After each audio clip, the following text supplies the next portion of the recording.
shaka ikiwa iliitwa serikali ya mama mboga. Hii sasa kuna zipi kwa hii serikali ambayo imekuwa na kipindi cha mwaka mmoja mamlakani? Ni wapi unaona labda imeteleza, ni wapi unaona imegonga ndipo? Nashukuru sana. Mimi naitwa Juma. Naitwa Juma Mohamed, na mimi niko na sehemu mbili ambazo nataka kushukuru nazo William. Kwanza ni ile uamuzi wake wa kusema mambo hii ya mambo matatu. Hapo tu ndio inanifurahisha, manake japo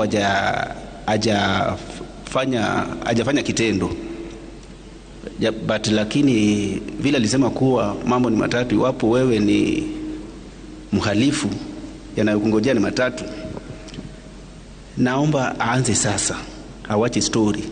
Manake hapo awali watu wa Goldenberg, wakati Nyayo angeli apply hiyo formula ya mambo matatu, pengine tungepoteza vile tulipoteza kwa Goldenberg, Anglo Leasing. Kungelikuwa na formula ya mambo matatu, watu wangekuwa wamejifunza mengine.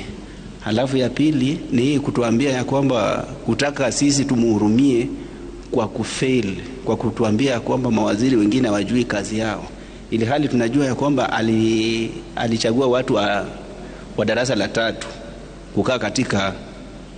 kukaa katika cabinet. Hayo alifanya akijua vizuri ya kwamba huyu ni standard 3 dropout, huyu ni form 4 leaver, na huyu ni graduate. So malalamishi hatutaki, afanye kazi. Bila shaka anasema malalamishi hayatakikani, kazi ifanywe, na anasema kwamba anaunga mkono mambo matatu, yani masuala matatu ambayo rais alisema lazima yafanyike kwa wale ambao